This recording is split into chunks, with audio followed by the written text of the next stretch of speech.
né? Para quem não me conhece, para quem já me conhece também. Bom, sou professora Joyce, né? Sou casada, já tem 11 anos aí que eu sou casada. Tenho 2 filhos, que são os amores da minha vida, né? Minha família, os amores da minha vida. A Rebeca tem 5 anos e o Davi tem 2 anos. E estão amando o Garça. Estou morando aqui na estância e aí eles estão amando de, sim. O Davi não pode ver um boi que quer correr atrás dele, não pode ver uma galinha que já está correndo atrás, querendo pegar, tá? Estão amando aqui. Sou do interior do Paraná, nasci numa cidadezinha bem pequena do interior do Paraná. Mudei para Campo Mourão muito cedo, tinha 2 anos, né? Nem me lembro quando eu mudei para lá, na verdade. E em Campo Mourão fiz a faculdade, fiz veterinária, na Faculdade Integrada em Campo Mourão. De lá fui para Londrina fazer residência, né, na UEL. Fiz residência com microbiologia e doenças infecciosas lá na UEL. E depois que eu terminei a residência, fiz o meu mestrado também na UEL com microbiologia, mais especificamente com virologia, né? Trabalhei ali com o rotavírus suíno. Nesses 4 anos aí que eu fiquei entre a residência, né, e o mestrado, trabalhei com medicina veterinária preventiva, né, não só com micro, mas também com parasito e também com laboratório clínico. E depois que eu saí do meu mestrado, eu fui para a docência, né? Então, comecei a dar aula na Unifil, e em Londrina também. E durante a docência, né, comecei a ministrar algumas disciplinas dentro da docência e comecei a me envolver com projetos. Então, trabalhava com coordenação do Comitê de Ética, era a RT do Biotério que a gente tinha lá. Também trabalhava no NDE, que é o Núcleo Docente Estruturante, né, que ajuda ali a coordenação do curso a atuar, assim, intimamente nas diretrizes do curso, na montagem de grade e tudo mais. E fui convidada no semestre, agora no final desse semestre, né, no início desse segundo semestre, para a coordenação aqui da FAEF. Então, eu vim a convite da professora Fernanda e da professora Vanessa e assumi a coordenação aqui no lugar da professora Nelise, pois ela está de licença maternidade, né? Foi ter o bebezinho dela. E também assumi algumas disciplinas, entre elas parasitologia e fisiologia, ambas agora ministradas no segundo semestre.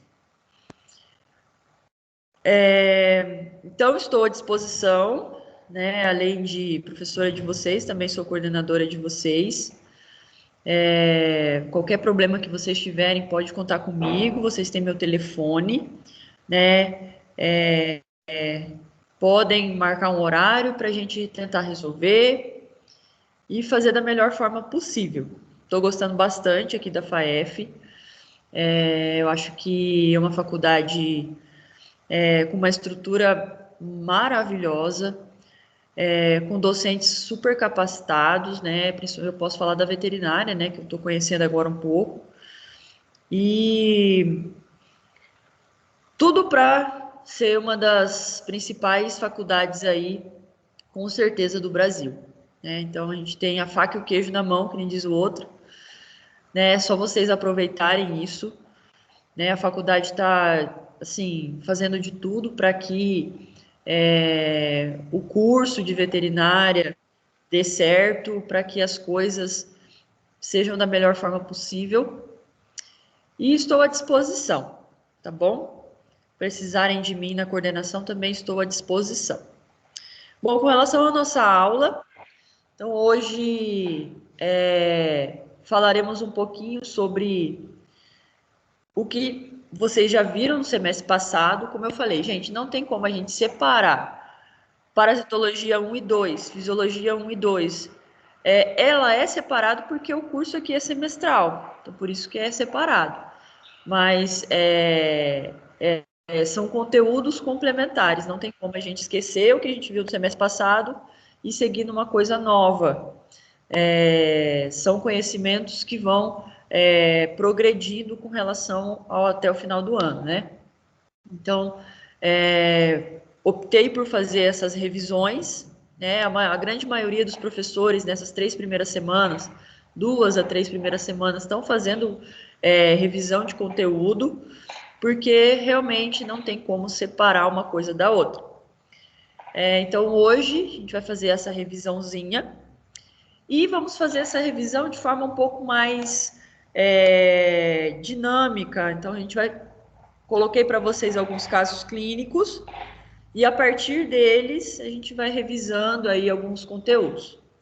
Gente, revisão, infelizmente, não tem como a gente aprofundar.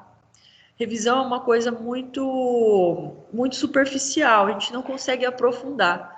Então, para relembrar o conteúdo, porque não tem como a gente fazer algo mais detalhado, algo mais trabalhado em uma aula que vocês viram no semestre inteiro. Então, é algo bem superficial, só para a gente relembrar mesmo alguns assuntos, os mais importantes, para que a gente possa direcionar agora o próximo semestre. Então, pretendemos aí na próxima aula já iniciar o conteúdo novo do segundo semestre. Então, vamos lá. Já fizeram chamada aqui pelo WhatsApp? Professora, Oi. tem gente que não está conseguindo entrar. Será que aconteceu, hein? Não está conseguindo entrar aqui? Pede para chamar de novo aqui.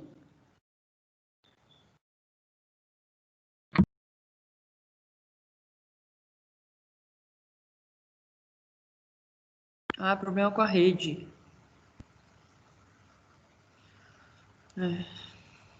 Internet é complicado.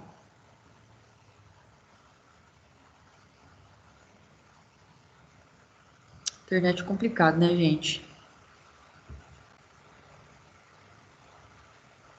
Pede para elas tentarem de novo. Deixa eu falar aqui para elas tentarem de novo.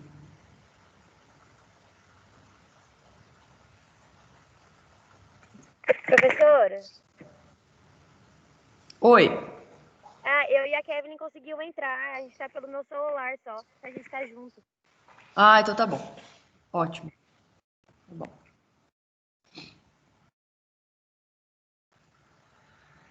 Então vamos lá. Renan disse também que tá conseguindo porque deu problema no computador dele. Quebrou o computador dele? Não tá conseguindo entrar pelo computador, tá dando tá. erro lá, eu acho.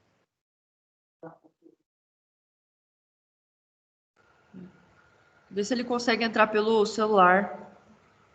Sim, professor, eu vou falar isso pra ele. Isso.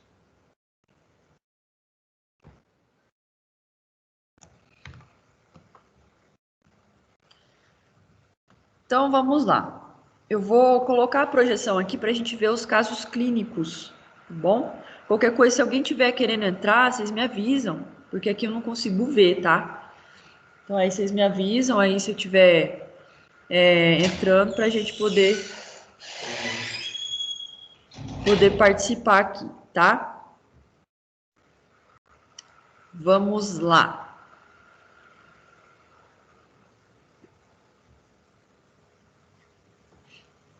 Estão vendo a projeção? Gente, hoje eu quero a participação de todos, tá bom? Vou pedir para um ler, e aí a gente vai respondendo. Tem que ser algo bem dinâmico, tá? Para a gente poder discutir aqui e conversar, tá bom?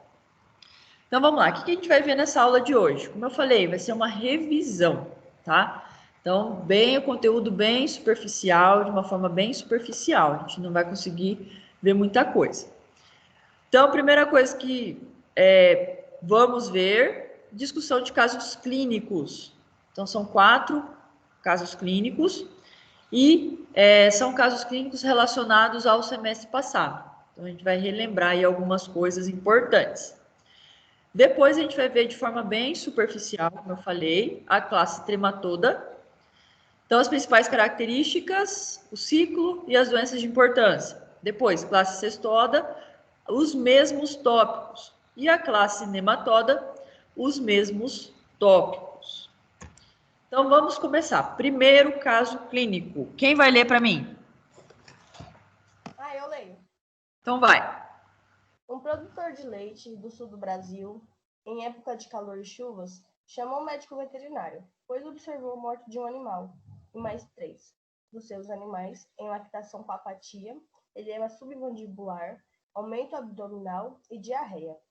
Ao chegar na propriedade, o veterinário observou próximo ao açude caramujos. Qual sua suspeita clínica? E aí, gente? Vamos analisar aqui o caso. Primeiro, época de calor e chuvas. Depois, falou que tinha caramujos próximo lá ao açude. Um animal morreu e mais 3 com edema submandibular, aquele aqui na barbela, aumento de volume abdominal e diarreia. Qual a suspeita clínica? O que vocês pensam depois que vocês observaram esse caso clínico? Esquistossomose, professor? Esquistossomose? Quem concorda com ele?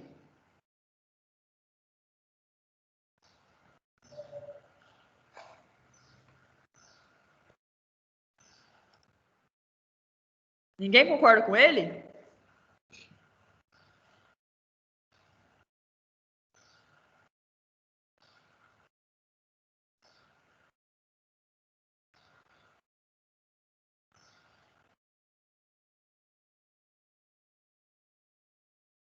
Oi, gente, vocês estão aí ainda? Oi, estou olhando aqui no conteúdo.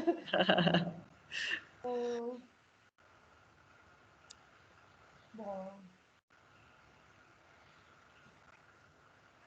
E aí, esquistossomose?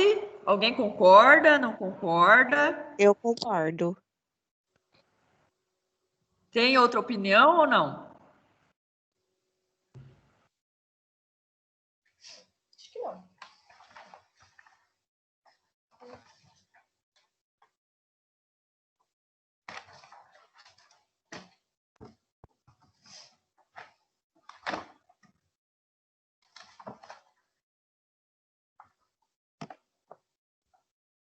E aí, gente? Todo mundo concorda com esquistossomose?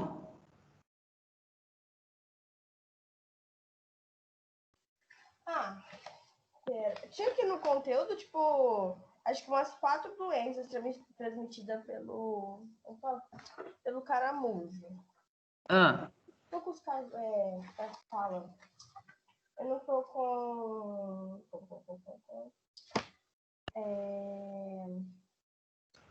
Desculpa o nome. Jesus, eu esqueci o nome. Vamos pensar uma coisa, gente. Esquistossomose, será que não é uma coisa específica de humanos? Agora, você falando assim, é possível que seja, professor. Oi? Agora, do jeito que você falou aí, eu acho que é. Então, vamos pensar lá no ciclo da esquistossomose, na doença esquistossomose.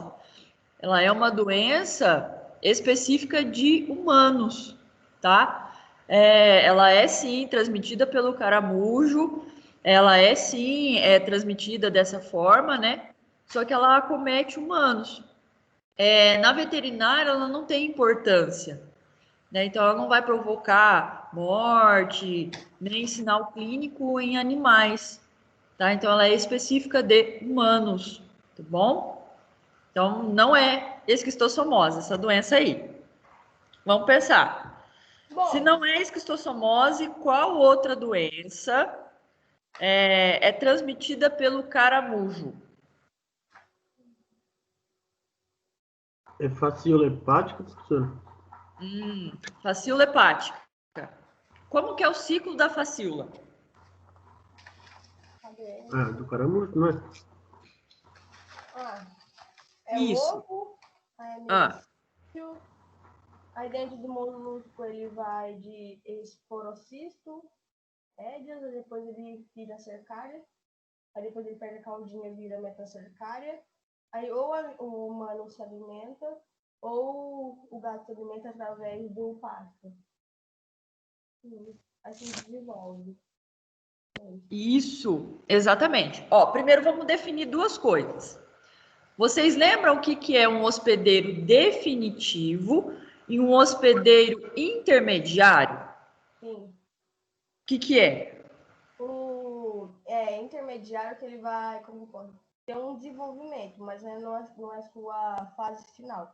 Aí o definitivo vai ser onde que ele vai se alojar e vai começar a se reproduzir. Isso. Então, basicamente, o hospedeiro definitivo, ele vai eliminar ovo, certo? Hospedeiro intermediário é a forma larval, onde está a forma larval. Ele não tem eliminação de ovo, é só a larva, tá bom? Muitos parasitas, a gente não pode falar que é 100%, tá, gente? Mas muitos parasitas possuem hospedeiros definitivos e intermediários, tá? Então, a maioria deles possuem esses dois hospedeiros, definitivo e intermediário. O intermediário, ele precisa ser ativo, senão não tem o ciclo completo. Então, a maioria dos parasitas precisam fazer um ciclo. Então, sai o ovo vai eclodir e vai virar uma larva. A larva, normalmente, ela precisa passar pelo hospedeiro intermediário para ter as mudanças e, a partir daí, penetrar novamente no hospedeiro definitivo. No hospedeiro definitivo, ele vai voltar a se multiplicar e eliminação dos ovos. Normalmente, que acontece pelas fezes. Beleza? Vamos falar, então, da facíola hepática. Vocês suspeitaram da facíola hepática. Por que a facíola hepática pode ser envolvida aqui? Primeiro, tem a presença do caramujo, que é o hospedeiro intermediário. Segundo, vamos ver o sinal clínico desses animais. Edema submandibular, aumento de volume abdominal e diarreia. Aonde a facíola hepática fica? O próprio nome já está falando, né? No fígado. No fígado. Muito bem. Qual é a função do fígado? Vamos puxar um pouco fisiologia agora. Qual é a função do fígado? Metabolizar. Produção da bile. Isso, metabolizar. O que mais? Fala mais alto que eu não escutei. Produção da bile. Produção da bile. Qual é a função da bile?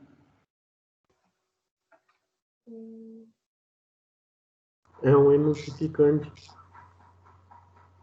Isso, então ela vai ser liberada no intestino, principalmente para emulsificar, ou seja, degradar algumas substâncias gordurosas, fazer essa digestão de alguns alimentos. A bile, o que tem na bile? Professora, Oi. licença. Tem aluno querendo entrar. Ah, tá.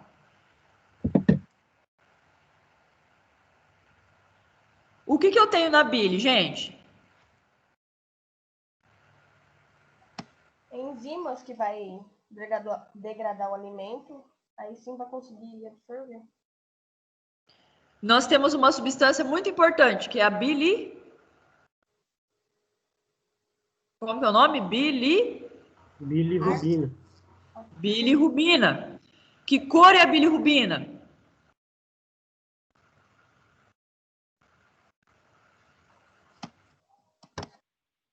Verde. Verde, amarela, né? Na verdade, ela é mais para amarela. E olha só, gente, beleza, produção de sais biliares, que são enzimas que vão emulsificar, degradar substâncias, produção da bilirrubina, né, que é de extrema importância aí. Além disso, ela produz, o fígado, ele vai produzir também o quê? Algumas proteínas que são essenciais para regulação da presença de edema. Então, existe uma proteína, não sei se vocês já ouviram falar dela ou se vocês já lembram dela, que chama albumina.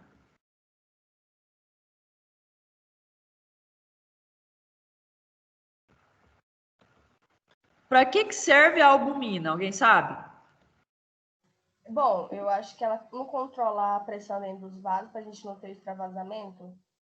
Exatamente. Então, ela vai regular o quê? Edema.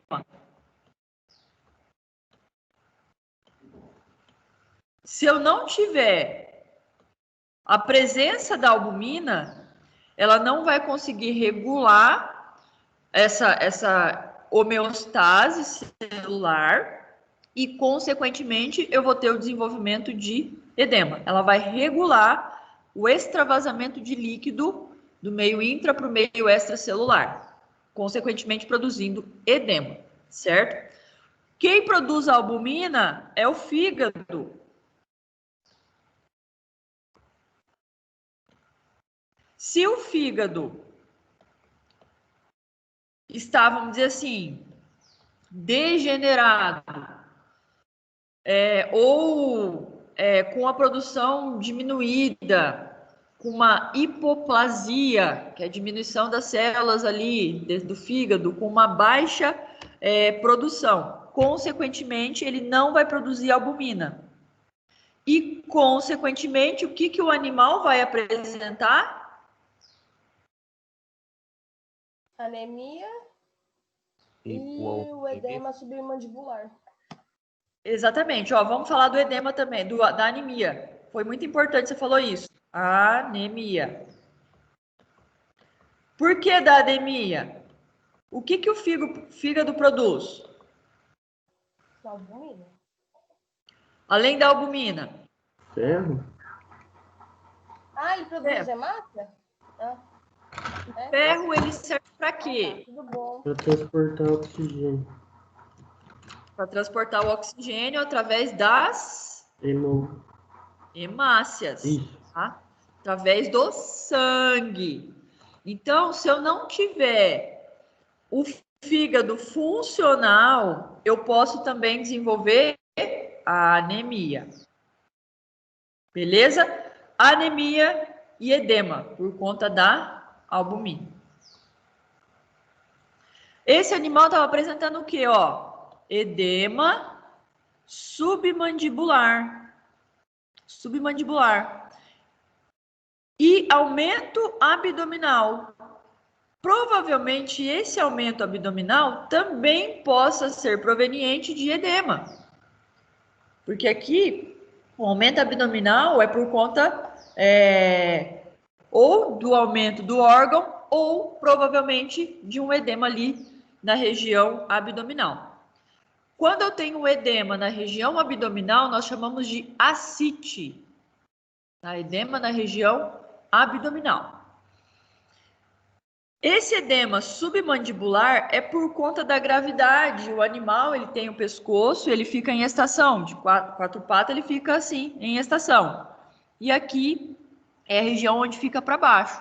Tá? Então, por conta da gravidade mesmo e também da passagem de algumas veias calibrosas, favorece a presença do edema nessa região.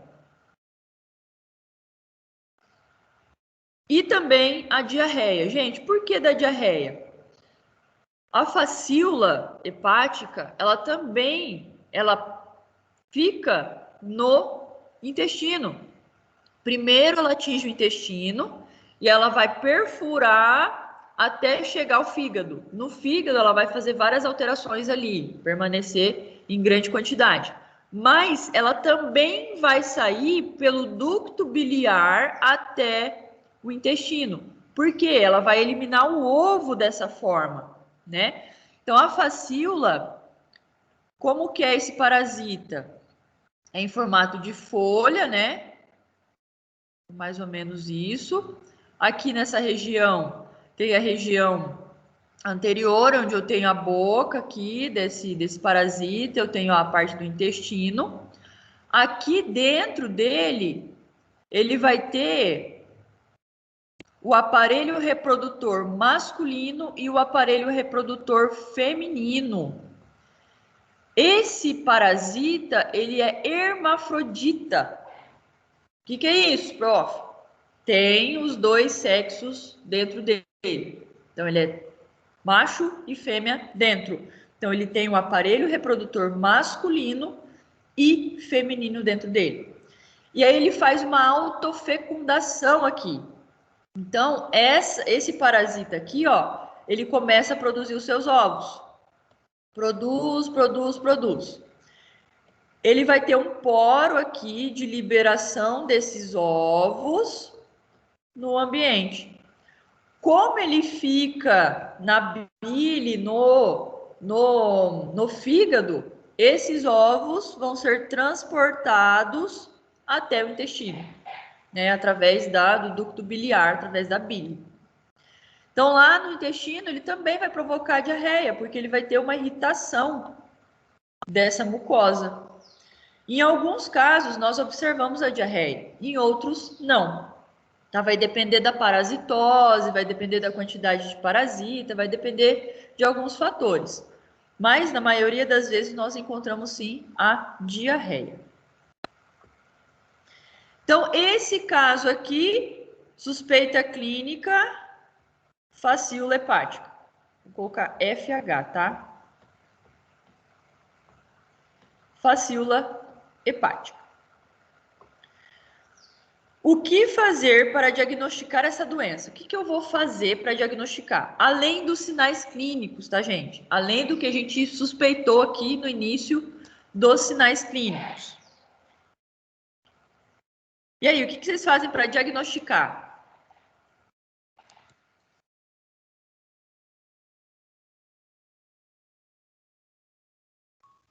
Olha na lâmina. Qual material que você vai olhar na lâmina? Fezes. As fezes. Você vai pegar e fazer algum tipo de exame? Ou... Acho que procurar a presença do parasita na lâmina, ou dos ovos. Isso. Geralmente, o exame de fezes, nós encontramos a presença do ovo nas fezes. Tá? Dos ovos, né? Que não vai ser só um, né? Dos ovos nas fezes. Então, a gente pode fazer um exame simples, por exemplo, OPG. O OPG, a gente consegue identificar quanto que eu tenho. Vocês lembram dos exames? Vocês já viram isso, essa questão dos exames? Sim. Então, o OPG, eu vou ver o quê? OPG, ovos por grama, tá? De fezes. Então, nesse caso, eu vou enxergar um monte de ovo lá e vou contar quanto que eu tenho. Mas eu posso também identificar. Então, eu posso fazer uma técnica, por exemplo, chamada Faust ou Willis. Tá? O Willis é a mais indicada nesse caso. Faço a técnica de Willis. Essa técnica eu vou fazer a observação desses ovos. E aí eu posso identificar esses ovos. Então, eu vou ver lá o ovo da facíola hepática. Eu posso diagnosticar dessa forma. Qual a instrução para o proprietário como forma profilática. Primeiro, todo mundo sabe o que é profilático? Ou uma forma profilática?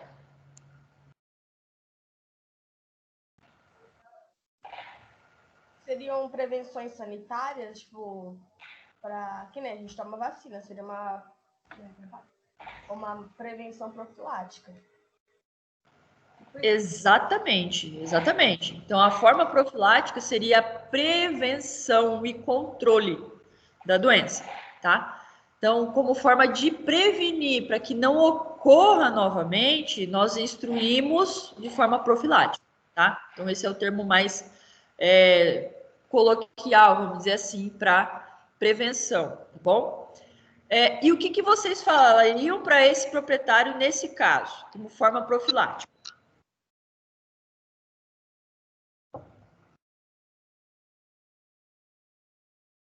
Professora, Oi.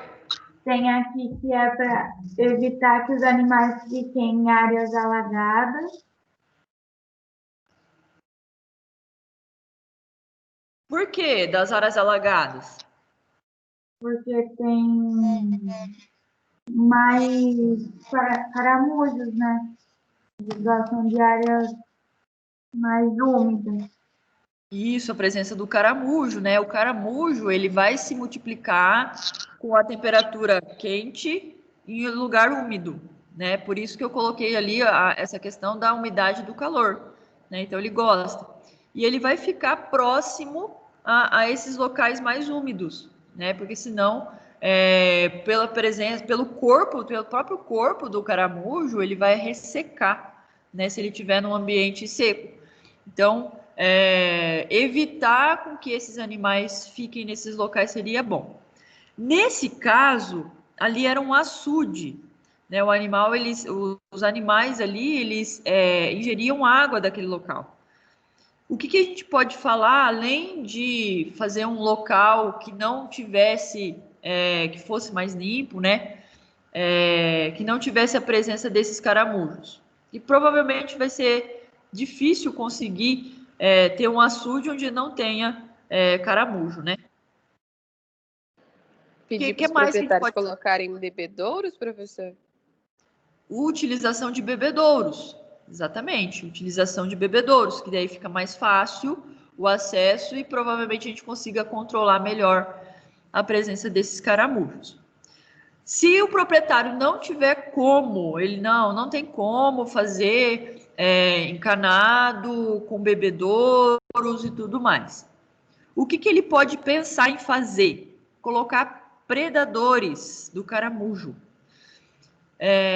Alguém sabe quem é um predador do caramujo?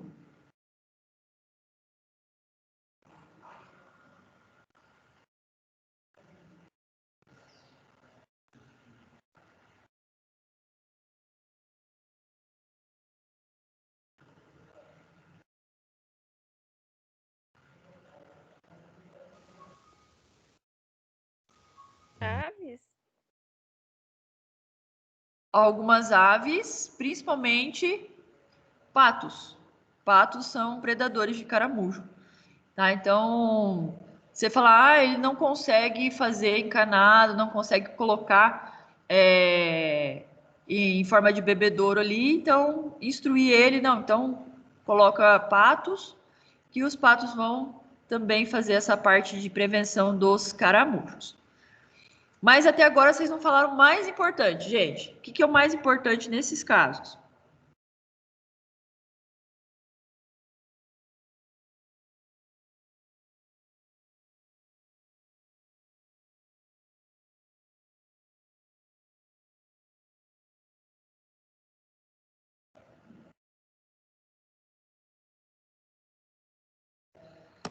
É mais importante em qual parte? Mais importante, na parte profilática. Profilática? Isso, para prevenção.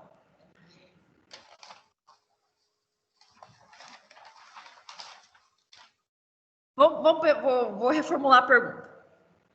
Olha só.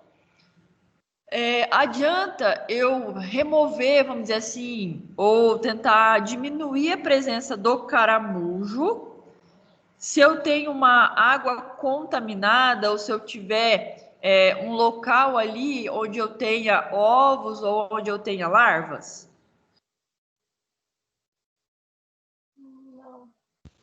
Não. Ajuda, mas não resolve, certo? O que eu tenho que fazer para resolver isso? Vermifugação? Exatamente, vermifugação, gente. Então é importante o tratamento, porque se eu eliminar o parasita, consequentemente ele não vai ser eliminado pelas fezes, ele não vai contaminar o açude, ele não vai chegar no caramujo e ele não vai voltar para o animal, tá? Então, como assim, forma principal profilática é manter os animais vermifugados, tá? Fazer a vermifugação de forma efetiva para evitar a presença desses parasitas. Professora, Oi. supondo que tenham ovos na água, por exemplo, existe alguma maneira de fazer o tratamento desse açude também, por ser um local de água meio parada e tudo mais? Olha, não existe assim. O ovo, ele é uma substância um pouco mais resistente, vamos dizer assim. Então, para a eliminação do ovo, fica um pouco mais difícil utilizar uma substância ali que consiga destruir ovos de parasitas.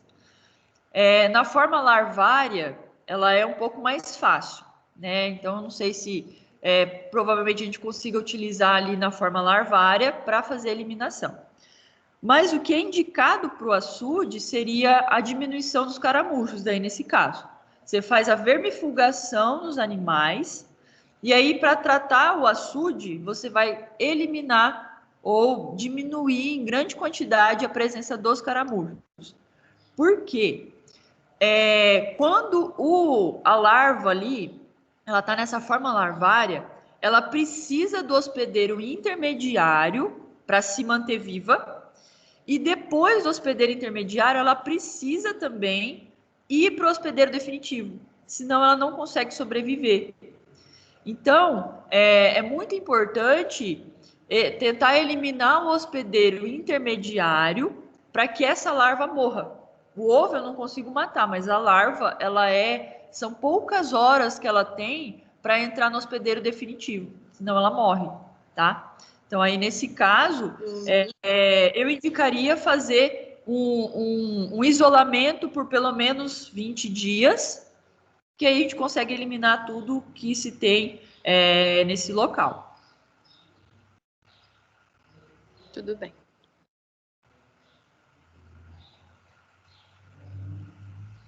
Deixa eu perguntar uma coisa agora, que eu lembrei. Existem alguns parasitas e alguns tratamentos que são utilizados para parasitas que pode desenvolver no parasita resistência. Resistência parasitária ali por conta de alguma substância, de algum vermífugo utilizado nesse animal. O que a gente pode fazer para evitar esse tipo de resistência? Vocês sabem alguma coisa que pode evitar a resistência dos parasitas? Vermifugação aos animais parasitados. Não entendi? Fala, Renan. Vermifugação aos animais parasitados que realmente precisam da... Exatamente. Vermifugação dos animais parasitados, os que realmente precisam. Por quê, gente? A resistência, ela é proveniente do uso indiscriminado, de forma incorreta de vermífugos. Então, o parasita ele só vai adquirir resistência se ele fizer um tratamento inefetivo, ineficiente, de forma incorreta, tá? Então, fazer um tratamento, assim, um esquema de tratamento para aqueles parasitados, para que a gente consiga evitar a doença. E aí, gente, para parasito, nós temos que pensar, existe um ciclo, todo parasita tem um ciclo, existe um ciclo. E eu preciso pensar nesse ciclo. Tá? Então, não é só eu fazer vermífugo nos animais de forma de qualquer jeito, sem tratar o ambiente, por exemplo. Então, uma coisa ela é sempre ligada à outra. Se eu fizer o tratamento no animal, eu preciso também observar o ambiente e ver o que eu posso alterar nesse ambiente para evitar, por exemplo, o hospedeiro intermediário, ou para evitar a contaminação do lago, da água, do pasto, né? Se a gente for pensar em outras parasitoses, o pasto, o manejo do pasto já pode diminuir em muito a questão dos parasitas, né? Então, só um manejo adequado ali já evita muito, né? Então, deixar mesmo para fazer o tratamento, utilização de vermífugo para aqueles doentes e lançar mão muito de manejo, de cuidados com o ambiente para que o ciclo não se feche, para que o ciclo desse parasita não venha se fechar. Então, ali, como forma profilática, só para a gente terminar esse caso. Tratamento dos animais doentes. Falar para ele, igual vocês falaram, fazer coxo, né, ou bebedouros desses animais, para que eles consigam tomar água sem ser em açude. Se for permanecer em açude, colocar ali predadores de caramujo e manejo adequado desses animais, com relação a pasto, com relação à nutrição. Nutrição muito importante, geralmente os animais bem nutridos, com uma imunidade boa, a parasitose ela não vai ser tão grave, ela não vai levar o animal a óbito, né? O próprio organismo consegue combater isso de uma forma efetiva. Então, fazer uma nutrição adequada para que esse animal consiga combater isso de forma efetiva.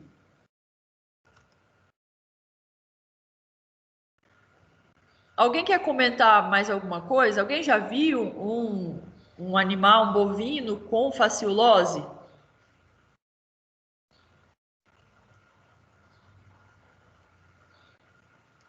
Eu já vi a presença da facíola em 2 necrópsias. Os animais nem tinham sinais clínicos de fasciolose e era depois, na hora da abertura do fígado, a presença do parasita ali da facíola no fígado. Ele fica bem no canal do ducto biliar. Tá? E aí, o que pode acontecer? Ele pode fazer um tamponamento desse canal, também produzir alterações como icterícia. Todo mundo sabe o que é icterícia?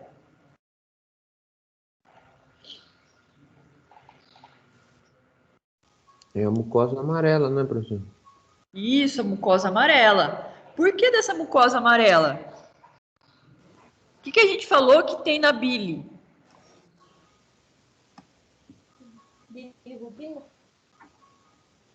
A bilirrubina. A bilirrubina, se ela extravasar, né, ou se tiver em grande quantidade no sangue, os tecidos, os locais vão ficar amarelados, né, por conta da presença da bilirrubina, tá? Então, isso pode acontecer também. Então, em alguns casos, a gente vê o animal com icterícia, vê o animal com insuficiência hepática, aumento do fígado, né? A gente consegue observar tudo isso. Aumento do fígado, o nome é hepatomegalia.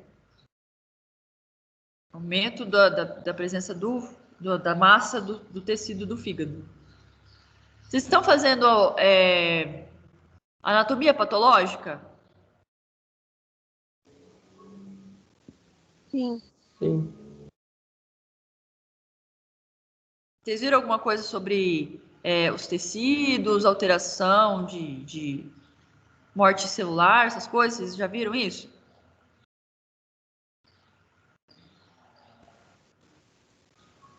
Cara, a gente tá estudando mais a célula ainda, não tá estudando tanto tecido. Mas necrose já. Tá estudando mais o micro ainda, né? É. Beleza. Então, alguma dúvida nesse caso, gente?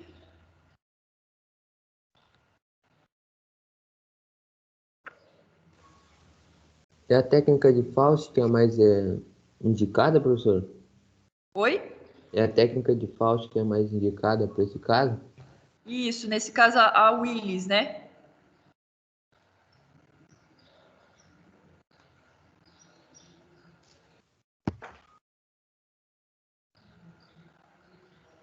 Segundo o caso clínico, quem vai ler para mim? Eu leio, Eu leio, professor. Pode ler, Então Gabi. vai. Posso ler ou você quer ler, Maria? Pode ler. Um gato sem raça definida, 2 anos, com queixa principal de icterícia, hepatomegalia e dor abdominal. O tutor relatou que o felino possuiu hábitos de caça. Qual sua suspeita diagnóstica? Qual tratamento? E aí, qual a suspeita diagnóstica, gente? Bom, a minha suspeita é aquela que falam que é a intoxicação por lagarto. Agora, fugiu. O povo fala, nossa, ele comeu um lagarto, depois começou a salivar. Então não seria isso. Tem a ver com isso aí mesmo. Alguém lembra o nome?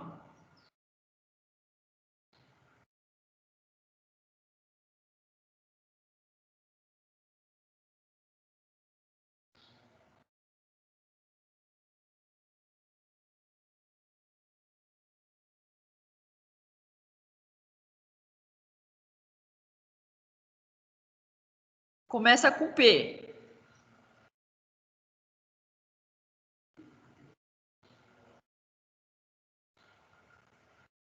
Ninguém lembra, gente?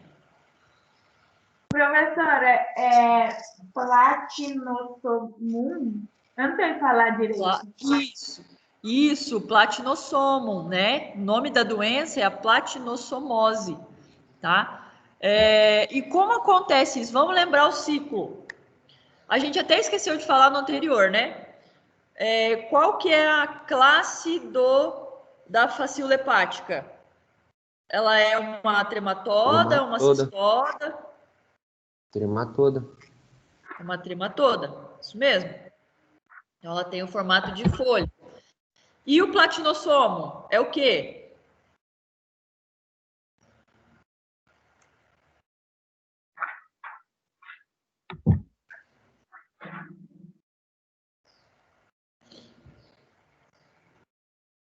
É trematodo também, não é, professor? É um trematoda também. Ele é bem parecido com a facíola, tá? Ele é um trematoda e bem, assim, quase igual, na verdade, à facíola, tá bom? Então, ele vai ficar também na onde? No fígado? No fígado. E por que que ele vai ficar no fígado? Olha aqui os sinais clínicos desse animal. Professora, licença. Oi. A Maria Elisa pediu para a senhora estar aceitando ela, que caiu a dela a ligação. Tá. Beleza. Já aceitei. Obrigada. De nada. Icterícia. Então, é o que a gente acabou de falar anteriormente, né? Por que mesmo da icterícia? Pelo aumento da bilirrubina no sangue. Aumento da bilirrubina, exatamente. Olha só o que mais que esse gato tem. Hepatomegalia. Por que da hepatomegalia?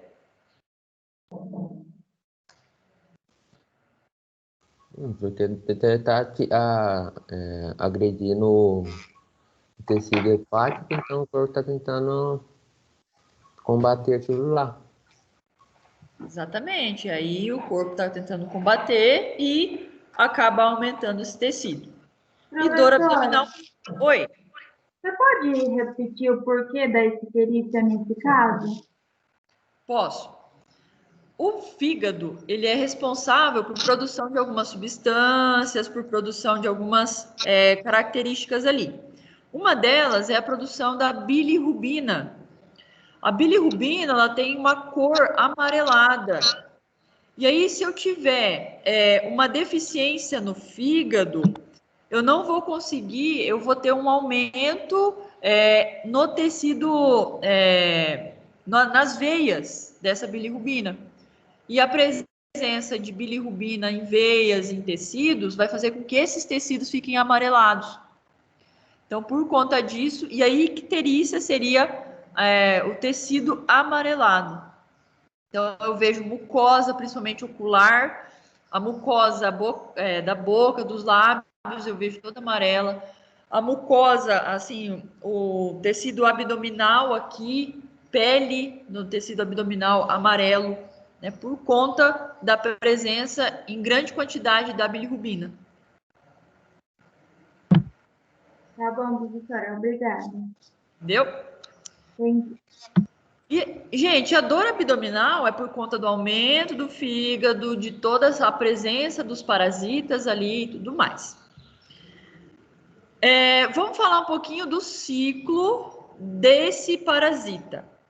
Esse parasita, ele possui 2 hospedeiros intermediários. Então, ele tem o gato, né, o felino, como hospedeiro definitivo. Então, esse aqui é o gato. Gente, falar nisso, olha só, essa aqui é minha gatinha, a Pimenta. Olha que linda. Bonitinha, gatinho de coleira. Olha a cara dela, tipo, não tira essa foto, não estou afim de tirar uma foto. Eu tirei essa foto dela, ela ficou assim, com aquela cara de, nossa, eu não devia ter feito isso. Chateada. Chateada mesmo. Então, ela é o hospedeiro definitivo. Hospedeiro definitivo. Aí, o que vai acontecer? Ela vai eliminar os ovos, certo? Elimina ovos. Vou colocar aqui, ovos. Esses ovos ali pelas fezes vão primeiro... Professora. Oi. Desculpa, tem um aluno querendo entrar. Tá, Pedro.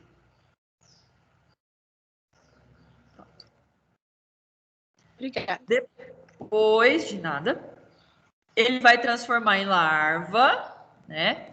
E essa larva vai entrar no hospedeiro intermediário. Primeiro, hospedeiro intermediário. Que seria, nesse caso aqui, o caramujo também.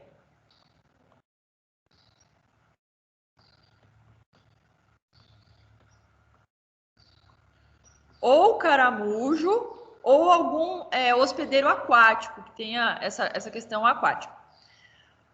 Depois, ele vai para o segundo hospedeiro intermediário, que seria, por exemplo, uma lagartixa, tá? Um lagarto aqui, uma lagartixa que entrou em contato com esse caramujo, que adquiriu através desse caramujo.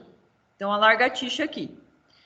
Eu não vou desenhar uma lagartixa aqui, eu ia desenhar uma lagartixa, mas não vai ser muito legal o desenho aqui agora. E aí, depois desse segundo hospedeiro intermediário, o gato, com o hábito de caça, vai ingerir esse segundo hospedeiro intermediário, que seria, por exemplo, a lagartixa, que é o mais comum, tá? Pode ser algum outro ali também, mas a lagartixa é mais comum. E aí ele ingere isso, essa larva vai direto lá para o intestino dessa gata novamente, lá vai se multiplicar, alcança o fígado, se multiplica mais e aí produz sinais clínicos.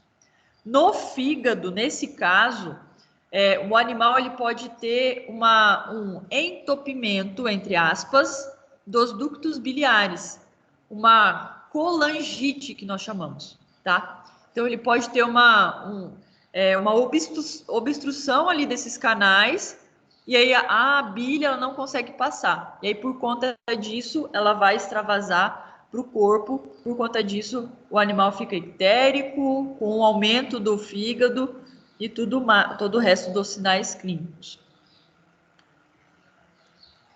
Beleza, gente? Anotaram aí? Platinossomose felina, ou platinossomo, né, que é o parasita.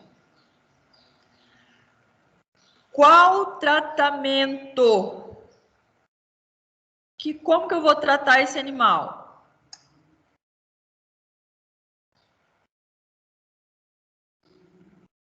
Fechando dentro de casa, professor? Oi? Além de tratar a infecção, fechar ele dentro de casa? Olha, tratar a infecção, então utilização de vermífugos, né, de forma assim efetiva. Qual vermífugo eu vou utilizar para trematóides? Alguém lembra qual? Eu posso utilizar ivermectina, por exemplo, para trematóide? Vai funcionar?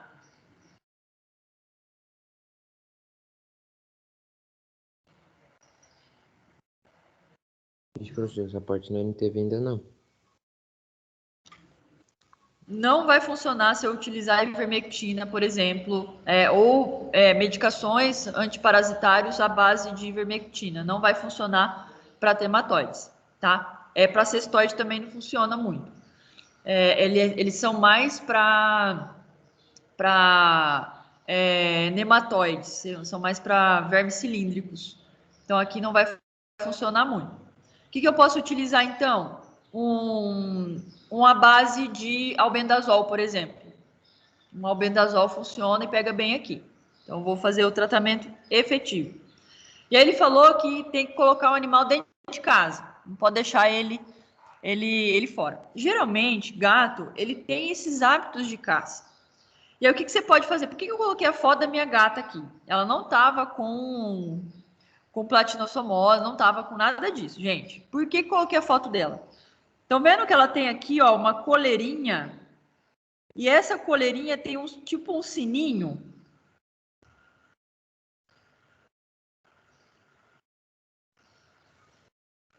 Para ela não conseguir caçar.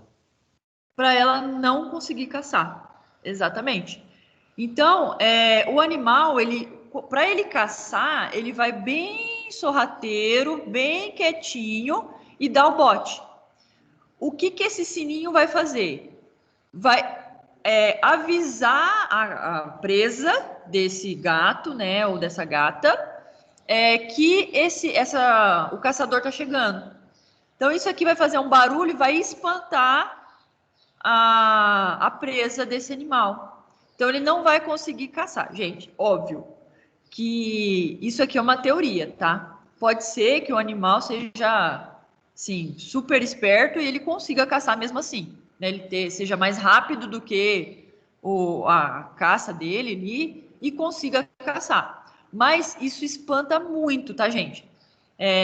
Assim, diminui horrores a questão da caça desses animais.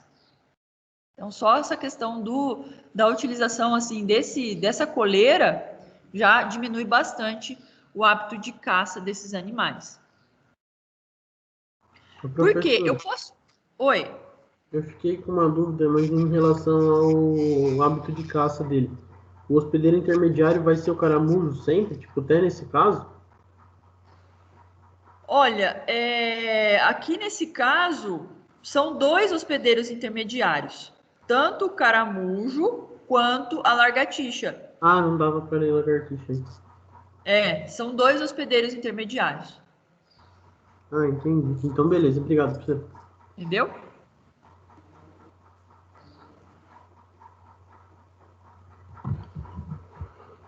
Então, eu preciso, gente, só para a gente finalizar, eu preciso instruir o proprietário de um animal, de um gato que foi tratado com isso, a utilização dessa coleirinha com um sininho. Tá? Isso vai evitar bastante essa questão da caça dele. Sem fazer nome. Não. Oi, tem alguém querendo falar? Eu não tô. Não, é que eu larguei ligado e meu cachorro tá fazendo manha.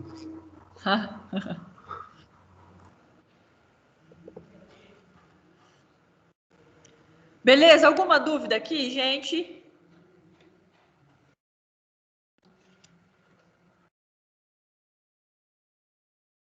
Tranquilo? Professora, Oi. e tem outra forma além do sininho? Você conhece para evitar o hábito de caça ou a profilaxia A gente dessa pode também parasitose? tentar evitar a presença da lagartixa mesmo, né? Tentar evitar a presença da lagartixa. Só que qual que é o problema?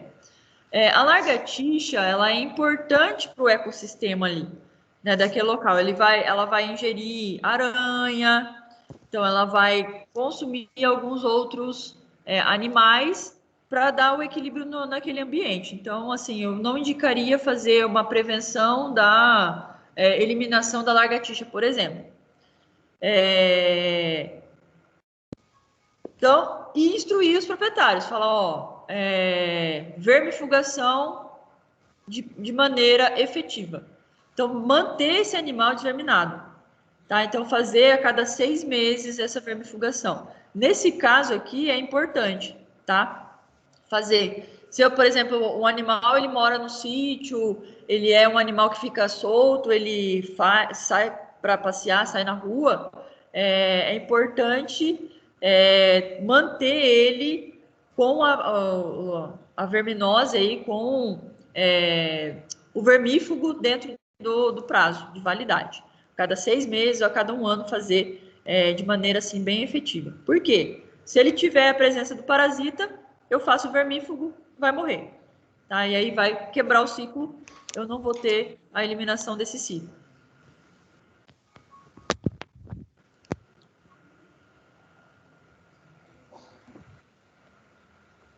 Tá certo.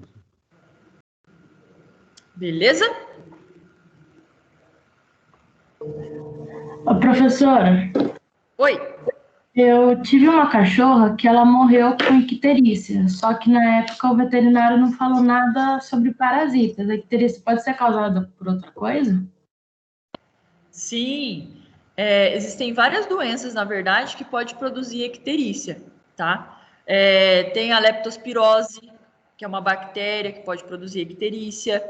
Tem a hepatite infecciosa canina, também muito comum, que pode produzir icterícia.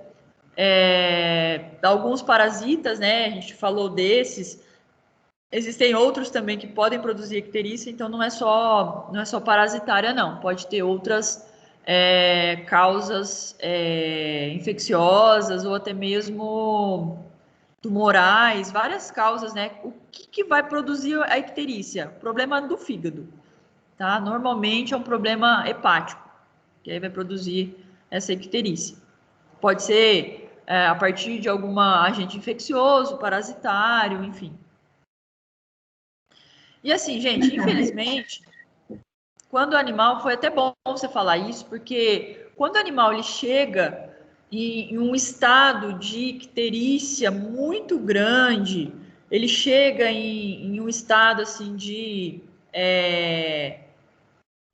hepatomegalia, né, aumento do fígado, o tratamento ele fica um pouco limitado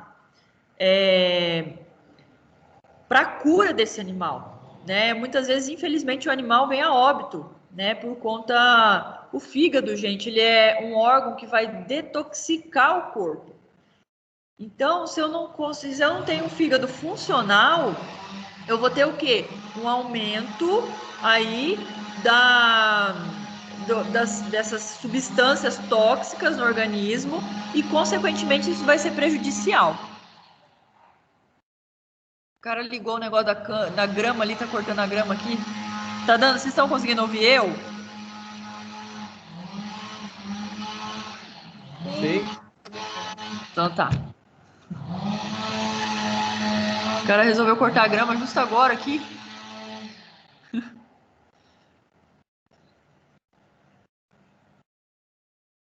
Entenderam, então, essa questão do fígado, da icterícia? Entendi, professora. Obrigada. De nada. Vamos para o próximo. Quem que vai ler para mim?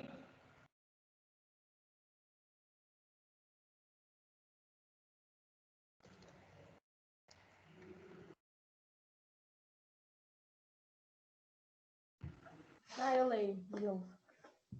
Então vai. Um tutor ligou na sua clínica veterinária e relatou estar preocupado com seu cãozinho recém-adotado, ainda filhote. Ele percebeu que nas fezes do seu cão havia a presença de algo parecido com semente de pepino. Relatou também que o animal apresentava fluido anal e diarreia. Ao chegar na clínica, você observou, após os exames físicos, leve desidratação e presença de pulgas. Como você, veterinário, conduziria este caso? E aí? O que vocês pensariam? Como vocês tratariam esse animal? O que você falaria para o proprietário? E aí? Faria um exame de fezes? Faria um exame de fezes? Pode ser verme? Pode ser verme. Que tipo de verme? Assim, pelo prurido, eu pensei naquele, acho que é Dictiocaulus. Só que teria que ver aquelas, acho que é proglote saindo, né? E tem um outro que é com as pulgas, mas eu não lembro se é o Dictiocaulus. Acho que é o Toxo, cara, mas eu não lembro. Tem um que ele ingere a pulga e dá o parasita, mas... Isso. Qual que é? Esse aí mesmo. Qual que é? Ainda tem um videozinho da Bayer. Começa com D. Dictiocaulus. Não é esse. É outro. Dipilídeo? Isso, dipilidium. Então, ele está com dipilidiose. Olha só, por quê? Porque o hospedeiro intermediário aqui, nesse caso, são as pulgas. As pulgas ou piolho, mastigador. Tá? Então, nesse caso aqui, são as pulgas. Esse aqui é o hospedeiro intermediário. E aí, igual ele falou, qual classe que é agora desse parasita, do dipilidium? Semente de pepino. Isso aqui é o quê? Eliminação das... E ele falou, proglotes. Exatamente. Então, qual é a classe desse... Cestóide. Exatamente. Então, como que é um parasita cestoda? Ele tem a cabeça aqui, que é o escólex. Ele vai ter as ventosas, que seriam esses buracos. Aqui ele vai ter o colo. E depois aqui, ó, ele tem o corpo.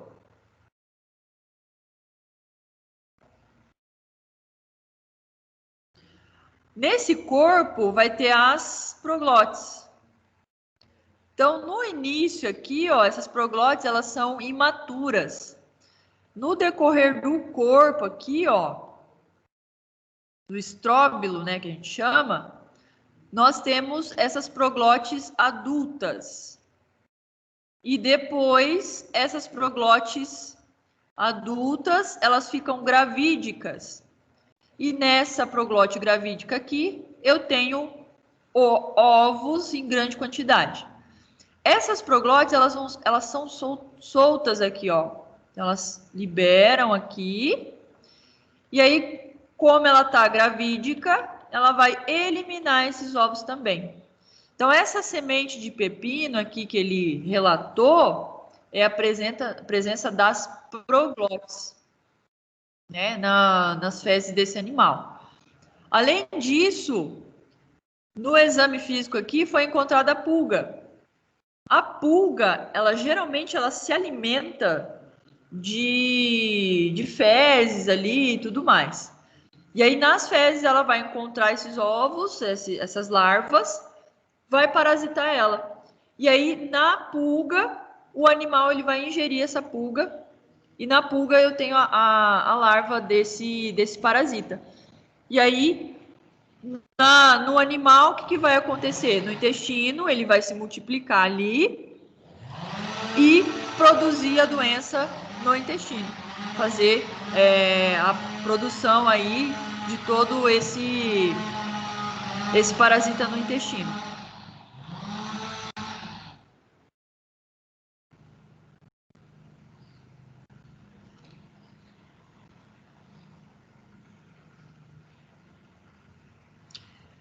E uma coisa importante, gente, que eu esqueci de falar. Por que o filhote ele é tão importante com relação aos parasitas? Porque ele tem baixa imunidade, professora. Primeira coisa, por conta da imunidade. Quando o filhote nasce, ele não tem o sistema imunológico ainda desenvolvido, né? Então, ele demora um tempo aí para desenvolver de forma efetiva o sistema imunológico.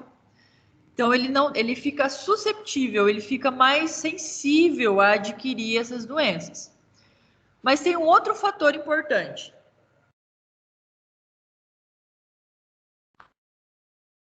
Porque eles têm que adquirir imunidade? Por isso que eles têm que ter infestação? Senão, quando tiver realmente, ou quando for adulto, o corpo aguenta e ele acaba entrando em óbito. Isso. Quando ele nasce, ele precisa adquirir essa imunidade, né? Então, ele tem que entrar em contato com esses parasitas para conseguir adquirir a imunidade, né? Para futuramente ele não desenvolver problemas com relação a isso. Mas ainda é uma outra coisa que eu quero. A mãe? A mãe, exatamente, a mãe. A mãe, ela, assim, gente, cerca de 90% dos parasitas, que são parasitas, assim, em animais, em humanos, a maioria deles passa via transplacentária, da mãe para o filho. Então, aí, o que vai acontecer? A mãe, ela pode passar via transplacentária, se ela não tiver protegida, se ela tiver parasitada. Outra coisa, se essa mãe não tiver parasitada, naquele momento da concepção, da gestação, mas ela assim que nasceu esse indivíduo, ela tiver parasitada, ela vai contaminar o ambiente, e aí o indivíduo que nasceu, o feto ali, o filhote, ele vai entrar em contato no ambiente, e a partir do ambiente ele também vai adquirir a doença.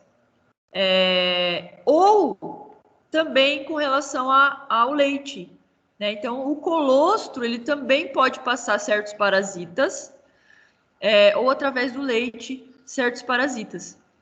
Então, é importante a gente dar uma atenção especial para a mãe. Né? A mãe, ela é um fator que transmite para o feto, ou transmite para o filhote logo após o parto, ou através do leite, ou contamina o ambiente também onde esse filhote está e vai, consequentemente, passar para ele. Então, a mãe aí é muito importante para cuidado, e por isso que a gente vê muito filhote doente. Questão da imunidade, questão da mãe, questão do ambiente contaminado.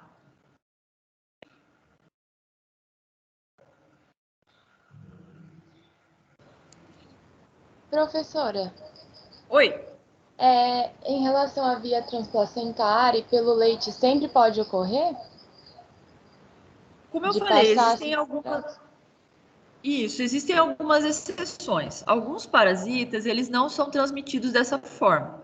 Tá? Eles são transmitidos apenas por ingestão mesmo, de fezes no ambiente e tudo mais. Mas a grande maioria deles passam, sim, via transplacentária e via aleitamento materno. Grande maioria. Entendi, obrigada. De nada. Mais alguma dúvida com relação a esse caso, gente? E aí, o que vocês falariam para esse proprietário? A gente precisa fazer um manejo aqui desse proprietário, né? Vermifugar o filhote e a mãe. Vermifugar o filhote. Nesse caso, não tem a mãe porque o filhote foi adotado. Mas se fosse um filhotinho ali nascido, falar também, ó, desverminar a mãe também. Controlar as pulgas. Controlar as pulgas, muito importante, tá? Controle de pulgas. Porque se eu eliminar o hospedeiro intermediário, eu também não vou ter o ciclo completo. Então, aí eu preciso controlar as pulgas desse animal. Então, fazer o vermífugo, né, no filhote de extrema importância, não apenas pelo dipilidiose, né, não apenas por essa doença que a gente está falando aqui, mas existem outras. Quem falou do Toxocara?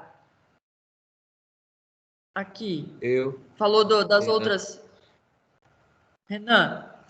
Então, ele falou, existem outras doenças também. Então, é importante fazer a vermifugação desses animais. Né? Filhotinho tem que desverminar. 30 dias, deu 30 dias desses animais, desvermina. Tá? Faz a vermifugação neles. É muito, muito, muito importante. Tá? Para não ter problemas futuros com relação a isso. Tratar as pulgas, cuidar com o ambiente ali, né? Porque, gente, olha, lembrei de uma coisa agora. Algumas parasitoses, algumas doenças parasitárias, elas são zoonoses. São doenças zoonoses. Todo mundo sabe o que é uma zoonose? Sim. Sim. Que é o que, então? Doença que pode ser transmitida para humano. Exatamente, que passa do animal para o humano ou do humano para o animal. Então, são aquelas que podem ter essa relação com o humano. Então, assim, nesse caso, é uma doença, é uma zoonose. Principalmente criança, gente. Criança, ela pode desenvolver dipilidiose de forma, assim, grave, tá? Então, instruir o proprietário. Falar, ó, isso aqui é uma zoonose, então é importante fazer de forma correta a vermifugação. Tem gente, que a gente fala assim, desvermina por 3 dias e depois de 15 dias faz de novo. A pessoa vai fazer um dia e não vai fazer mais. Então, você tem que instruir de forma correta. Ó, se você não fizer, isso pode passar, isso pode ser transmitido, isso vai permanecer, o seu animal ele pode chegar a óbito por conta disso. Né? Então, instruir ele de forma correta. Falar, ó, é uma zoonose, precisa fazer de forma correta, fazer uma higienização do ambiente, cuidar das pulgas, né? Por que em criança isso é importante, gente? Criança, eu tenho um filho de 2 anos e uma filha de 5. A gente mudou aqui agora, o Davi, ele vive dentro da terra. Ele come terra ali, areia, come. E ele vai comer. Esses dias eu cheguei em casa, meu marido falou assim, você não sabe o que o Davi fez? Aí eu falei, o quê? Já pensei, né? Meu Deus do céu, o que essa criança aprontou hoje? Aí ele falou assim, ó, ele tava brincando de carrinho aqui na areia, e aí tinha um monte de coisinha preta dentro do carrinho, eu falei, fui ver o que era. Ele achou que era um pedacinho de pau quebrado, né, dentro do carrinho. Ele foi ver, ele conseguiu pegar as fezes do cachorro e picotou as fezes do cachorro e colocou dentro do carrinho. Ó, vai vendo. Então, a criança, ela tá ali, brincando, e aí pode ser contaminada, né? Então, contamina mesmo. Até, inclusive, tem que fazer tem que dar remédio de verme para ele, porque, meu Deus do céu. E assim, a gente precisa instruir o proprietário. E uma coisa, gente, uma coisa importantíssima. Adianta por exemplo, eu desverminar o meu filho e minha filha, não tomar remédio de verme e não dar para os meus animais? Adianta fazer isso? O que vocês acham? Lógico que não. Lógico que não. Eu tenho que fazer o quê? Quando eu vou desverminar, desvermina todo mundo. Se eu tenho gato, vai desverminar o gato junto. Se eu tenho cachorro, vai desverminar o Empregada, cachorro babá, todo mundo. para dar para todo mundo, exatamente. Então tem que fazer para todos, tá? E aí não adianta, se eu tomar e o cachorro não tomar, ele pode estar contaminado, ele vai me contaminar novamente. Ou se eu dar para o cachorro e eu estou contaminada, vice-versa, tá? Então é importante fazer para todos da família. E isso a gente tem que instruir o proprietário. O proprietário não sabe, gente. O proprietário não sabe isso. Né? Então, falar isso para ele, que é importante também ele tomar o vermífugo, ele também se cuidar da mesma forma que ele faz com os animais. Fala nisso, quando foi a última vez, gente, vocês tomaram vermífugo? Agora eu peguei vocês, né? 2 anos, professor. Ixi, professor, eu não lembro. Foi um tempinho já, hein? Então. 1 mês. 1 mês aí, ó. Tomou agora, faz pouco tempo. Agora tá na moda, gente, tomar vermífugo. Por conta do Covid, né?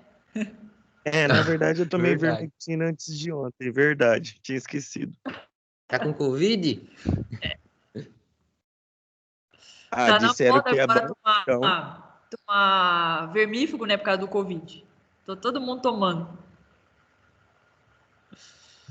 Isso é uma próxima aula eu explico para vocês que isso aí não tem nada a ver. Mas, enfim, né? Bota cloroquina e vermectina no mesmo copinho aqui, assim, ó, 3 vezes ao dia. Então. Gente, a ivermectina, só rapidinho aqui para a gente depois voltar aqui pro nosso tema da aula. A ivermectina para humanos, para combate ao coronavírus, tem que ser uma dose muito grande. Então, não funciona a dose que a gente toma naturalmente para combater o coronavírus. Tá? Então, assim, né? Deixa o povo tomar, porque daí já desvermina todo mundo e fica tudo certo. Beleza. Vamos para o último caso para a gente encerrar essa revisão de hoje. Quem vai ler para mim?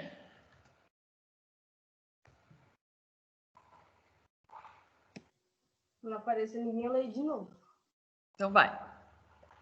Em um rebanho de ovinos, observou-se que alguns animais apresentavam anemia severa e edema submandibular. Qual o possível diagnóstico? E aí, gente? Bom, se a gente pensa em ovinos, a gente pensa em um parasita específico. Existem outros, tá? Assim, ovinos tem bastante. Mas tem um que é muito, muito, muito, muito importante. Aquele que fica no rumen. Quem falou aí primeiro? Aemonchus contortos. Aemoncos contortos, exatamente. A hemoncose é muito importante para ovinos, tá, gente? Primeira coisa que você vai pensar quando o animal está com anemia, você vê ali as mucosas, estão vendo aqui essa mucosa aqui, ó, totalmente branca, esse animal está com uma anemia severa, né? Edema submandibular, ó, desse jeitinho aqui, ó, muito comum a gente encontrar, tá? Primeira coisa, a hemoncos contortos. Tá? A primeira coisa que você pensa. Existem outros, tá? Mas o primeiro aí, Aemoncus contortos. O Aemoncus, ele tem, assim, uma importância de que classe que ele é, como que ele é. Fala aí para mim. É nematóide, professor.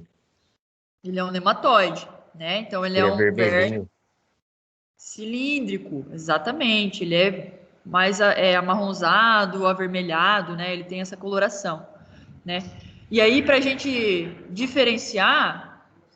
Oi, só um minutinho. Pode. Tá. Então, ele tem essa característica um pouco diferenciada de cor, de tamanho, né? Então, ele é um pouco diferenciado. É muito, muito, muito importante para ovinos, né? Muito bem. Eu quero falar um pouquinho de nematóides, gente. Já que a gente entrou nesse caso, que é um nematóide, o que vai diferenciar? Assim, a gente já falou que ele é um verme cilíndrico, né? Isso diferencia muito dos que a gente falou dos plateumintos. Seria aqueles vermes achatados, né? Que seria cestoda e trematoda. Ou trematoda, né? Tanto faz. A gente diferencia, então, pelo formato dele, mas o ciclo também, né? Muitas vezes o ciclo dos parasitas, que são parasitas cilíndricos, são diferentes dos ciclos dos parasitas, dos plateumintos, né? Dos achatados. Então, a gente falou até agora que muitos deles tinham hospedeiro intermediário, né? Como principal aí, tinha essas estruturas como principais. Entretanto, os nematóides, algumas vezes, não têm hospedeiro intermediário. Eles ficam em um local para que eles possam se desenvolver, mas isso não quer dizer que tenha um hospedeiro intermediário envolvido. Então, no caso, por exemplo, desse que a gente falou, do Haemoncus, ele não vai ter um hospedeiro intermediário, mas ele precisa estar num ambiente para desenvolver, mudar de ovo para larva 1, larva 2, larva 3. Geralmente a larva 3 é infecciosa e aí ela atinge novamente o animal.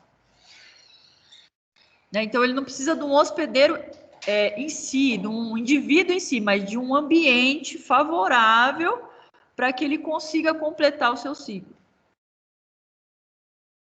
Então, essa é uma grande diferença entre os plateumintos e dos nemateumintos, né?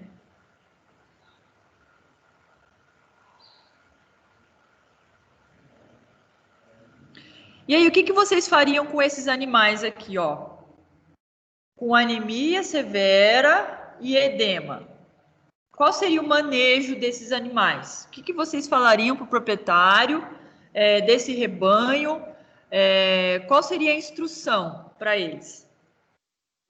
Bom, fazeria um OPG, eu melhoraria na parte da nutrição, uma rotação também de piquete. Quarentena. Os animais que realmente estão com verme.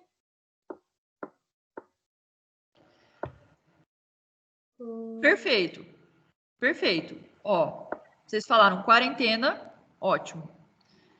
Fazer OPG, muito importante, porque eu vou ver quanto eu tenho de parasitose, quanto eu tenho de vermes dentro de cada animal. Fazer o tratamento de quais animais? Os animais doentes. A gente falou que existe uma resistência, né? De alguns parasitários, né? Antiparasitários. Então, é importante a gente fazer o tratamento daqueles doentes, tá?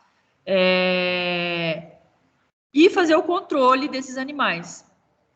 Ele falou também fazer rotação de pastagem, né? Vocês falaram, acho que foi a Jaque que falou, né? Rotação de pastagem, muito importante, né? Por quê? Porque para esse verme chegar na fase L3, ele precisa estar no ambiente, e depois que ele está na fase L3, ele vai, geralmente, ele precisa de um orvalho, então ele vai estar presente aí em algumas horas do dia, para tomar um solzinho, né, que nem diz o outro, para conseguir alcançar o hospedeiro definitivo novamente, né, para conseguir ter esse contato com o hospedeiro definitivo. Então, fazer o pastoreio em horas específicas, fazer a rotação de pastagens para que não tenha a presença desses parasitas, dessas larvas, né, nesse pasto, né? Professora, e qual vermífugo é bom para esse nematóide? Então, esse a gente pode utilizar a ivermectina. Esse não teria problema a utilização da ivermectina. Então, a gente pode fazer, que ela é mais barata, né? É muito utilizada em animais de produção, então pode ser feito a ivermectina tranquilamente. E tipo assim, aqui na fazenda tem um problema, tem um pouco de carneiro, só que, tipo, sei lá, no nada eles, uns 3, 4 incha e morre. Aí eu faço vermífugo em todos, aí para de morrer. Não tem um protocolo que eu posso seguir para, tipo, fazer em todos o vermífugo e imunizar todos? Olha, na verdade, tem que fazer um acompanhamento semanal desses animais. Principalmente em a época que a gente está agora. Tá entrando o inverno, saindo do inverno, entrando na estação mais amena, assim, de temperatura, né? Hoje mesmo está calor, né? Então é um ambiente favorável, assim, para eles. O que eu indicaria você fazer? Fazer um acompanhamento. Como que seria esse acompanhamento? Existe uma cartela chamada FAMACHA. Já ouviram falar disso? Não. Do teste FAMACHA. É uma cartelinha, aí nessa cartelinha tem tipo uma escala de cores da mucosa. E aí, conforme essa escala, a gente consegue determinar se o animal está com anemia, se o animal está parasitado ou não. E a partir disso, a gente aplica o tratamento nesses animais que estão com uma pouco já de anemia, já aplica o tratamento. E aí a gente consegue combater esses animais mesmo assintomáticos, né, que a gente fala, mesmo sem edema, mesmo sem apatia, mesmo sem morte no caso de alguns animais, né? Então, fazer esse controle com a FAMACHA, que seria essa tabelinha, para fazer o controle específico desses animais. Tá. A sua propriedade é longe daqui? Dá uns 140 km, eu acho, professora, mais ou menos. Porque agora a gente está nesse esquema de aula remoto, né?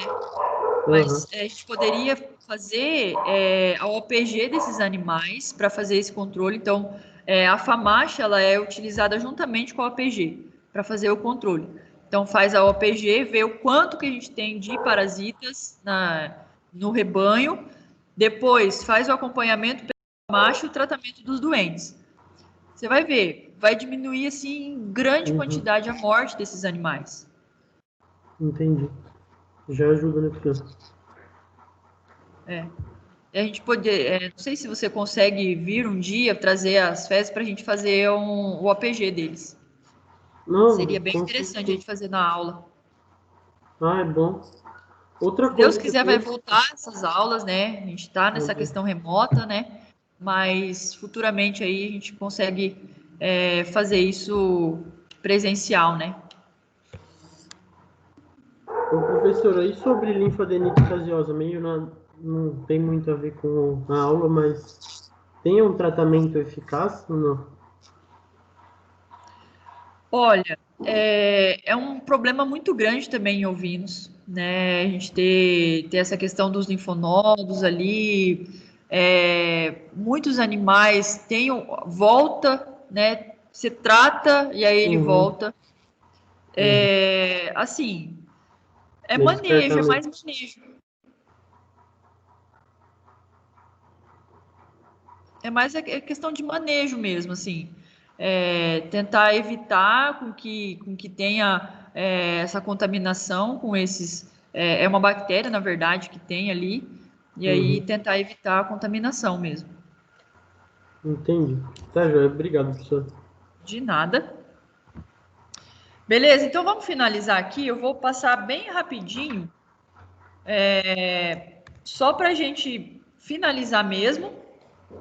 A gente já falou basicamente tudo isso aqui, só para a gente finalizar, esgotar aqui os slides. Então, da classe Trematoda, características, corpo achatado. Então, eles são dos plateumintos, corpo achatado. Tem um tubo digestivo incompleto, então ele vai ter boca e intestino, aquilo que eu desenhei aquela hora, então tem uma boca aqui, e o intestino nas laterais. Ele não tem a saída, por isso que ele é incompleto, ele não possui ânus. Ele faz parte do heteroxeno. O que seria isso? Ele se multiplica nos estágios larvais em um ou mais hospedeiros, ou seja, eles possuem hospedeiros intermediários. Não possui esses hospedeiros intermediários para completar esse ciclo. Geralmente, hospedeiro definitivo, os animais e o homem, e o hospedeiro intermediário, geralmente, caramujos. Muito aqui na classe dos trematodas, o caramujo é o hospedeiro intermediário. Então, aqui o ovo, ele pode se apresentar de forma com opérculo. O que é esse opérculo? É essa bolinha aqui, ó. Ele é operculado quando ele tem essa bolinha. Que é eliminado pelas fezes, daí ele vai mudar para as fases larvais. Miracídio, que é a primeira fase. Depois, esporocisto, rédia, cercária e metacercária. Geralmente, a metacercária, ela é a fase infectante que vai atingir novamente o hospedeiro definitivo. E aí completa o ciclo, chegou no hospedeiro definitivo novamente, ele vai desenvolver a doença, eliminar os ovos e assim sucessivamente. Então aqui basicamente o que a gente acabou de falar. Então o verme eliminado pelas fezes, atinge o caramujo, e aí atinge novamente os hospedeiros definitivos, vão alcançar o intestino e principalmente o fígado, né? A maioria deles, dos trematodas, alcançam o fígado. Doenças de importância, a gente falou da fasciolose, né, do caso clínico. Esquistossomose, gente, esquistossomose, principalmente em humanos, tá? De extrema importância. E platinossomose, que é do gato, que a gente falou, né? Felina. Classe Cestoda. Gente, vou passar bem rapidinho só para a gente finalizar, tá? Também, corpo achatado. Diferença do trematoda, ele é segmentado. Então, ele vai eliminar esses segmentos aqui, ó. Então, as proglotes, que são esses segmentos, são eliminadas. Ele produz o ovo aqui dentro, elimina esse ovo no ambiente, e aí tem a eliminação aí, a contaminação do ambiente e, consequentemente, o ciclo se completa. Então, aqui só mostrando, né? Então, ele tem o Scolex, que seria essa estrutura aqui, e aí a estrutura de boca, ventosa e tudo mais, e aqui as proglotes. Essa daqui é uma proglote gravídica.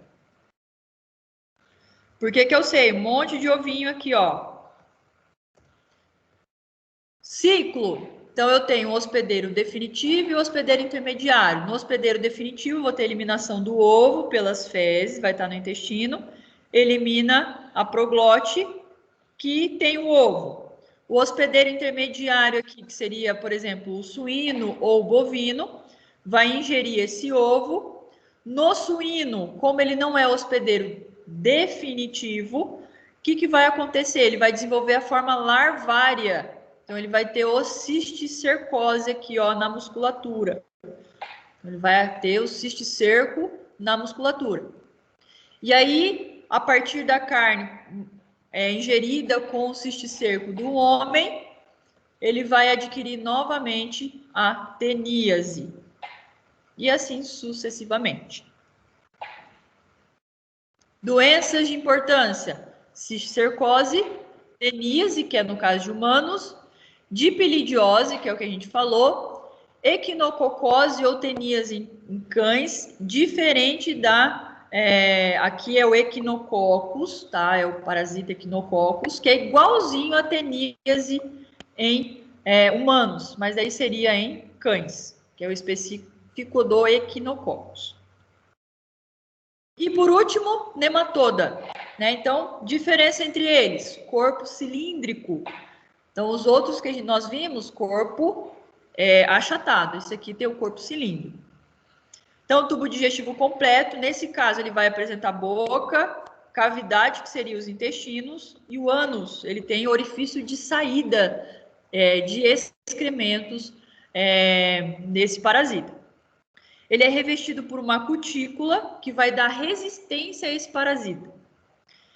Nesse caso, ele tem um dimorfismo sexual. Então, eu consigo diferenciar macho de fêmea. O que a gente falou anteriormente é que ele é hermafrodita, a maioria deles. Né? Existem exceções. Por exemplo, o esquistossomo, que produz a extossomose, né, em humanos, ele tem uma diferenciação sexual, tá? Mas ele é diferente, tá? Ele é exceção. A maioria deles não tem. No caso aqui, eu consigo diferenciar o macho da fêmea. O macho, ele tem um gancho aqui reprodutivo. A fêmea geralmente não possui esse gancho. A fêmea, a gente vai ver ela com o segmento redondinho. Essa daqui, então, é a fêmea e esse daqui, o macho. Forma infectante, geralmente L3, então ela precisa se desenvolver até L3. Os ovos são variados, pode ser liso, operculados, larvados, enfim. Então aqui eu vou colocar alguns exemplos. Então, estrôngilos, por exemplo. Aqui, ó, é a espícula reprodutiva, então esse aqui é um macho. O ancilóstoma também muito importante. Opa! Voltou aqui tudo.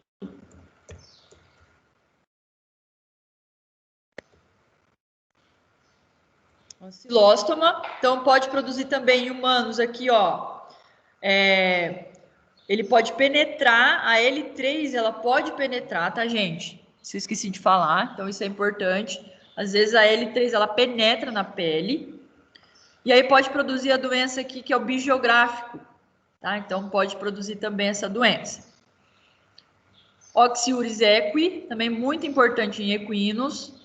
Então, a gente tem aqui a presença de rabo por conta da prurido, né, da coceira. Ele faz ele coça e daí fica arrepiado aqui o rabo. Elimina também nas fezes.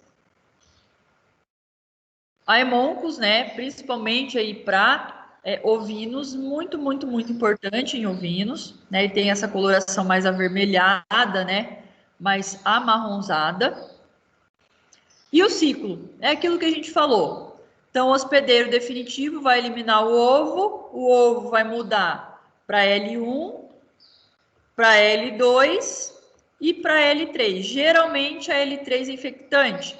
A L3 ela vai buscar ficar próximo aqui para que o hospedeiro definitivo a ingira. Ingeriu novamente, vai se desenvolver no intestino e novamente ser eliminado no ambiente, e assim acontece o ciclo. Doenças de importância, e inúmeras doenças. Ancilostomose, estrangilose, hemoncose, ticurose, enfim, outras doenças aí de extrema importância. Beleza, gente? Era isso hoje, né? A gente conseguiu aí fazer uma revisão, assim, de uma forma mais ampla. Próxima aula, o que a gente vai ver? A gente vai entrar agora no segundo semestre, na parasitologia 2. Então, eu vou falar um pouquinho sobre moscas de importância. Provavelmente, em uma aula não vai dar para ver tudo. Então, vai ser umas 2 aulas aí para a gente conseguir ver moscas de importância veterinária. Certo, gente? Só para a gente descontrair e finalizar, digo que estudar os vermes do trato gastrointestinal é legal, mas, na verdade, eu minto! Ei, foi muito ruim essa piada, né? Vocês não gostaram dela. Piadinha de parasito. Piadinha sem graça, né? Ninguém gostou da minha piada. Ninguém riu da minha piada, Ai, gente. professor, eu entendi. A graça é que eu entendi, meu Deus. Você entendeu a piada? Então já tá tudo certo. Ai, gente. Então era isso, gente. Próxima aula, então, moscas. Se preparem para nós conseguirmos ver essas moscas. Tá bom? Obrigada a todos. Tenha uma ótima um restante de semana. Oi?